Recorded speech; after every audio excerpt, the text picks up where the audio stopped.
Hey everyone. So for today's lecture, we're going to be looking at the primary debate that raged within the Constitutional Convention of 1787. This was the debate between the Federalist and the Anti-Federalist. What took place between May of 1787 and September of 1787 could really be looked at as a peaceful coup. It was a peaceful overthrow of the government. The Philadelphia Convention, the delegates that met, were expected to amend the Articles of Confederation. They were coming to try to fix certain aspects and try to get all states to pass amendments to that system of government.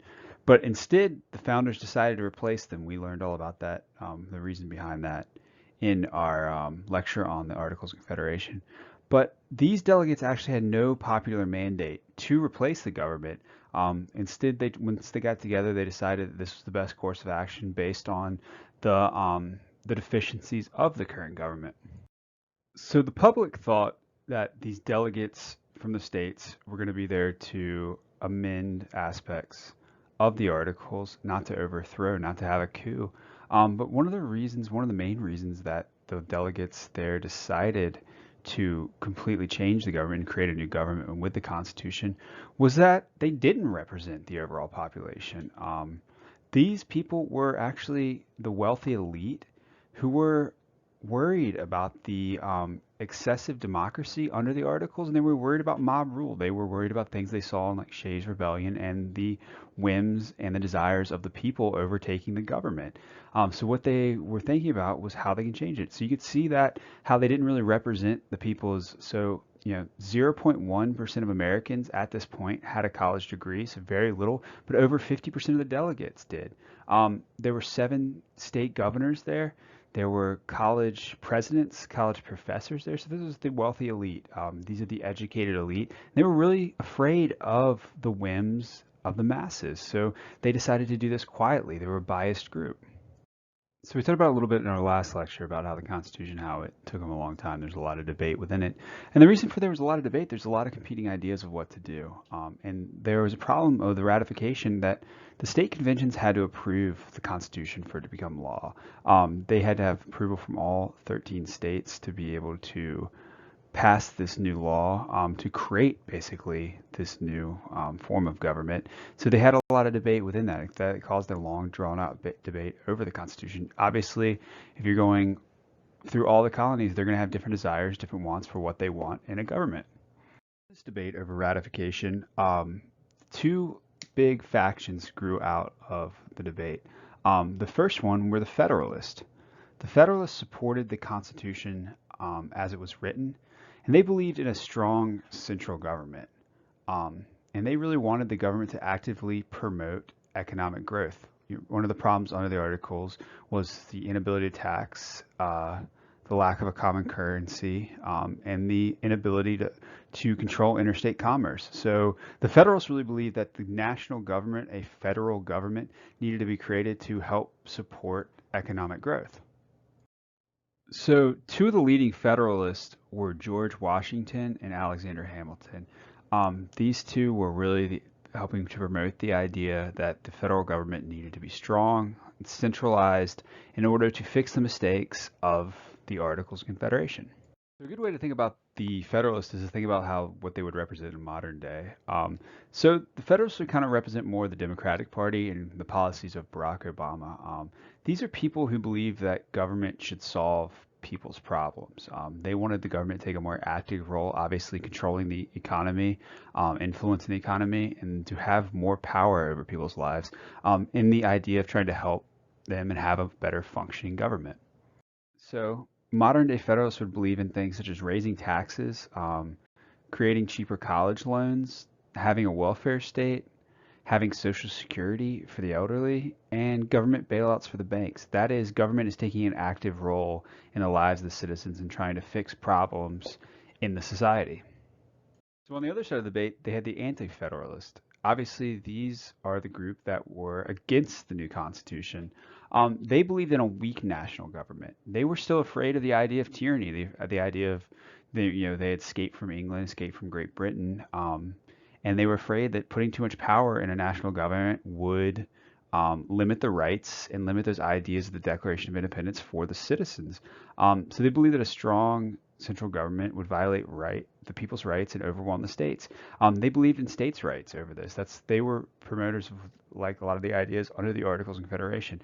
And one thing they did, they were against the Constitution, but they demanded a Bill of Rights. They thought that the Bill of Rights needed to be added to the Constitution in order to limit the government and guarantee those certain natural rights, certain inalienable rights for the people.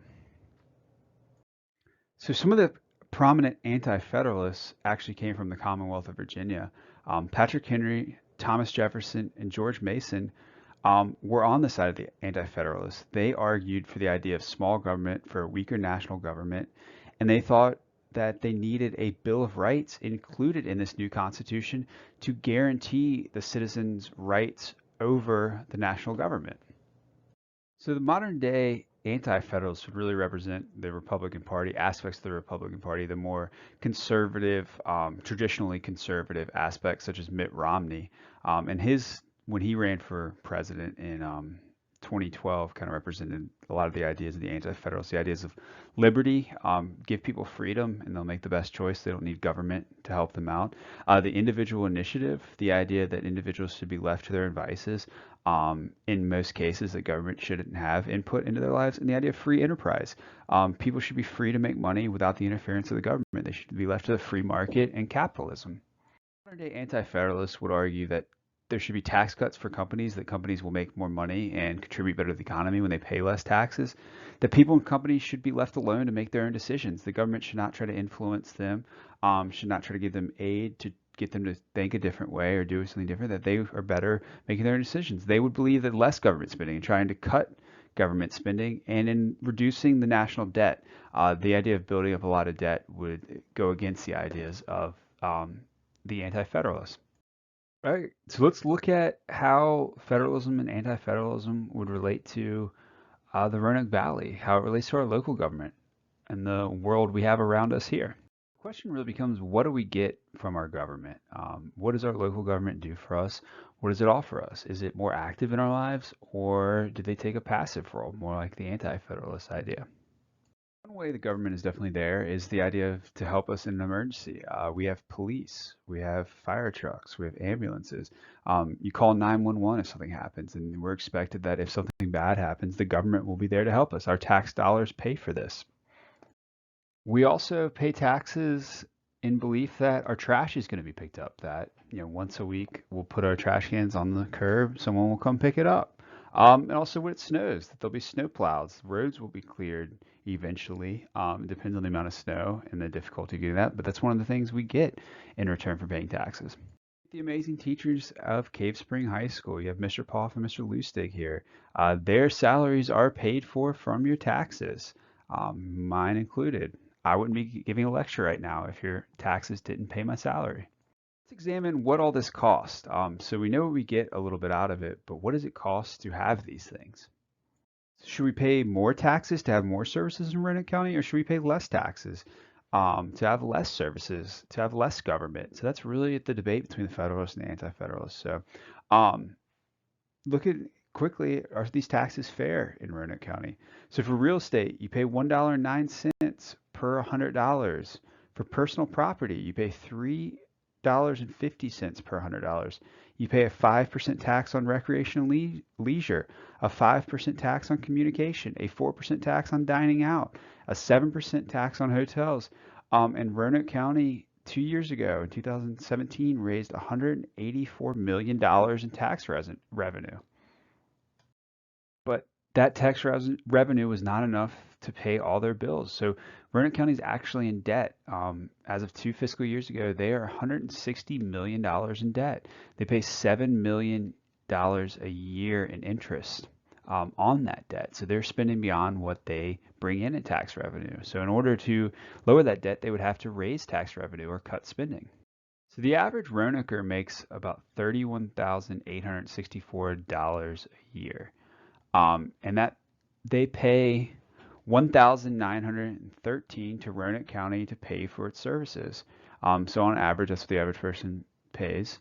The average household makes $61,000 a year. A family of 4 would pay around $7,000 $200 in taxes to Roanoke County. So that's just your local tax. That's not federal or state tax. That's how much tax you're paying on property, real estate, sales tax, all those taxes we talked about. So you can see that's a significant amount you're paying for those services. Look at some of the projects. So what do you think? Should Roanoke County have spent 20.1 million on 221 South S turns? This is a major construction project they built. It cost them $20.1 million of taxpayer money to build it. Think our schools are worth the money? Several years ago, Roanoke County paid $27 million to renovate Cave Spring Middle School. They are currently paying $43 million to give us our beautiful trailer park and renovate Cave Spring High School. That's a lot of money to spend on two schools. But is that worth that money? Should the government spend that? So is this a good deal? Roanoke County spent $30 million to build the Green Ridge Recreation Center, and it costs $2.3 million to operate each year. So you would think the Federalists would say, yeah, that's a good use of money. People get to use government services, get to have a place where they can fun, exercise, take their kids, do things. But then from the anti-Federalist point of view, it'd be like we could take that money and cut the debt, cut taxes, other things. So you can see how these debates could be still going on today. South County Library money gets spent. The county spent $20 million to build this library. The average patron visits 13 times a year, so about a little bit over once a month. Is that getting the money worth? Could that money be better spent? Are these services that are worth it? Do we get good value for the education in Roanoke County? So Roanoke County Public Schools spends approximately $9,385 per student per year. That's how much it costs to give each one of you an education. And that is roughly $130,000 from kindergarten through graduation. So that's a lot of money we spend on each and every one of you. That's taxpayer money to spend trying to give you an education and to hopefully make you better citizens, more intelligent, and capable citizens of Roanoke County. Taxpayers pay for free lunch. 24% of Roanoke County students get a free or reduced price lunch. These are usually lower income students whose families don't have the money often to pay for lunch. So taxpayers pay to give these kids lunches. So is that something a lot of times you would think the Federalists would say, yeah, the government's supposed to be there to help out people like this. The Anti-Federalists would say there's probably a better use of our tax money, or we could cut taxes. So should the government provide health care for veterans? These are people who have fought for our country. Often overseas, risking their lives. And should they be able to have health care, like at the Salem VA Medical Center here? Should they have free health care? Should the government take care of that? These are debates that are still raging in our society today. Part of the big debate between the Federalists and the Anti-Federalists was the idea that the Federalists wanted a strong national government, and the Anti-Federalists were more for the state's government, more for what was under the Articles of Confederation.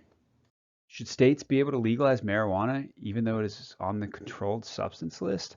The federal government still looks at marijuana as a Schedule I drug, but several states, including Colorado, have legalized its use for recreational purposes. The federal government is currently not enforcing the law in that state, so that is seen more of a states' rights issue these days.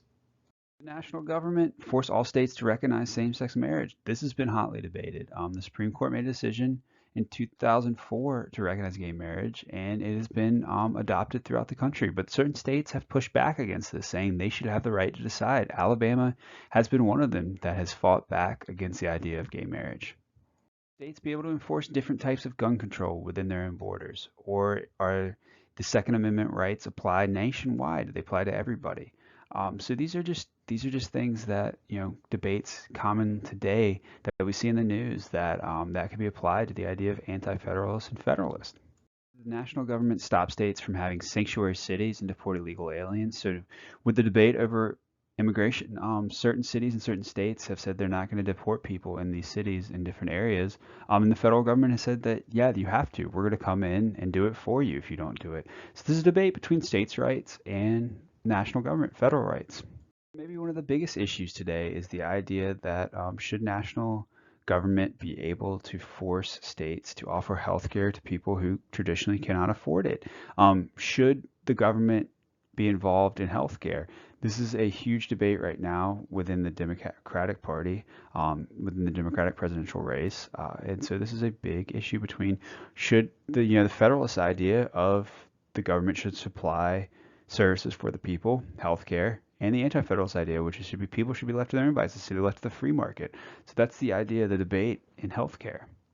So what this shows you is that this debate that happened within the Constitutional Convention can still be seen in society today. And much like what happened there, in order to function our republic, there has to be some form of compromise. So that's what came out of this debate, is that the Federalists were able to ratify the Constitution by compromising with the Anti-Federalists and added a Bill of Rights. So without the Anti-Federalists, we would not have a Bill of Rights to the Constitution. But in exchange for that Bill of Rights, the Anti-Federalists ratified a stronger national government. So we can see how these effects still ripple through our society today, how there can still be debates on the government, on the role of government in our lives. But they were able to come together in the Constitutional Convention to ratify a government that has lasted 232 years.